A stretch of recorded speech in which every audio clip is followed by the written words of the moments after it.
Okay, well, stay on. We'll continue to discuss some of these larger numbers that came through, Dipan.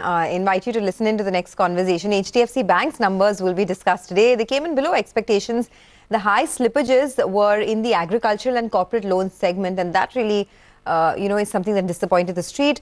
The loan growth was fine. Asset quality was okay. Kunal Shah, the analyst at ICICI Securities, who tracks this space closely, joins in now. Kunal, hi, good morning. What are your thoughts on HDFC Bank? Because, overall, I mean, this elevated slippages is something that perhaps could drag down the stock. But largely, if you're an investor in it for the long term, is there anything to worry about? Yeah, good morning, Sonia. So slippage is particularly on account of three elements, as you mentioned. One is because of the seasonal agri. Secondly, in terms of the corporate delinquency. And thirdly, even in terms of the slippage from the restructured portfolio. But when we look at the overall credit cost number, in fact, it still came in below the expectations at 91 odd basis points with respect to the specific credit cost. So I think on that front, in fact, in terms of the earnings impact, it was at least in line with the expectations as such. With respect to the stock as such, in fact, when we look at this kind of a trajectory, we are expecting 18 to 20% earnings growth for them and continue to maintain a similar level of ROA and ROE.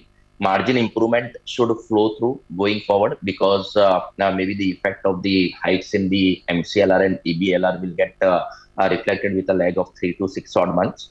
So we should see the improving margin trajectory through the fiscal.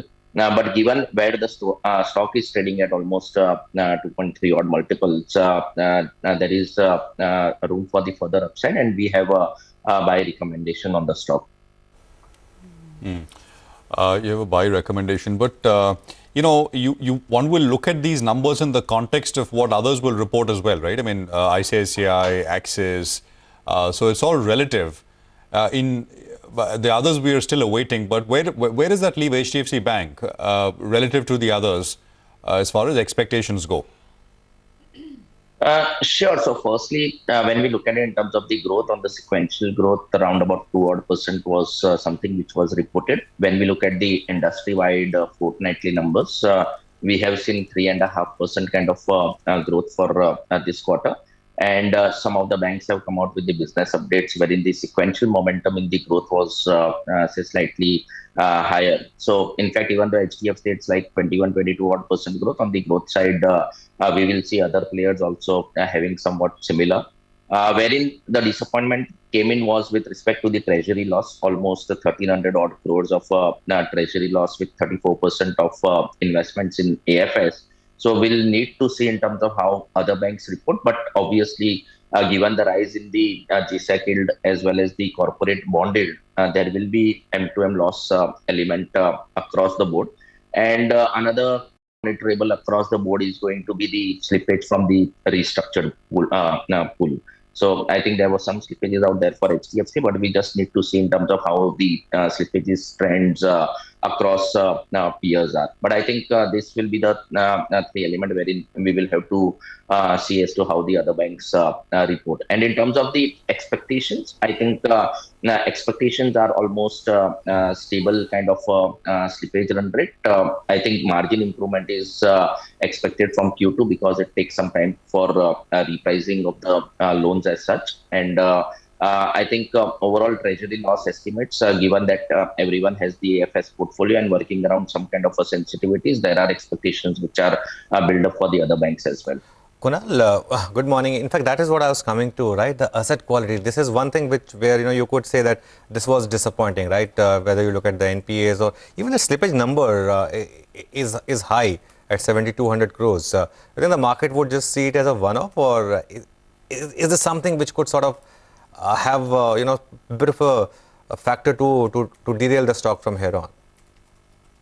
Yeah, so particularly on slippages, two elements. One is the seasonally agri stress, which is there in Q1 and Q3 for HDFC Bank, and that's visible across Q1 of previous years as well. And on the corporate side, there is a name which is, when we look at it, in fact, that has got slipped, but they have said that it's because the other lender facility has got impacted. And when you look at it in terms of the restructured slippage, they have earlier also highlighted in terms of the numbers that could actually slip from the restructured pool, and it seems to be within what they have guided for. But obviously, compared to that of where they were in the previous 2 quarters, the number seems to be elevated, and that was a disappointment. The only thing is it's not yet reflecting in terms of the credit cost, because credit cost was still at 91 basis points, wherein street expectation and our expectation was 100 to 110 odd basis points. Okay. I wanted your thoughts on Kotak Mahindra Bank, because, that one comes out with its numbers on Saturday. I think it's the first time it's reporting on Saturday. It's also done nothing this year. I mean, absolutely flat this year. Your thoughts here? So again, for Kotak on a low base, even with some kind of a sequential growth, we are going to see more than 25% of loan growth for them. That's what our expectations are with respect to Kotak Mahindra Bank. In fact, they have hiked savings rate as well as retail term deposit rates. And as we had seen, there will be some lag in terms of repricing of the loan portfolio. So to that extent, maybe margins could be down sequentially.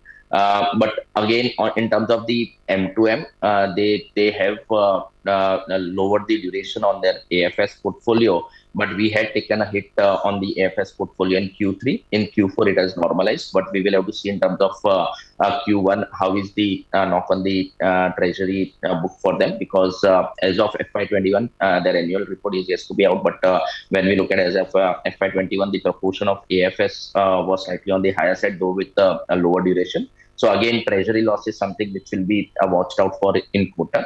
And I think on the asset quality side, it's expected to be pretty stable compared to what we saw in FY22 for them. Yeah.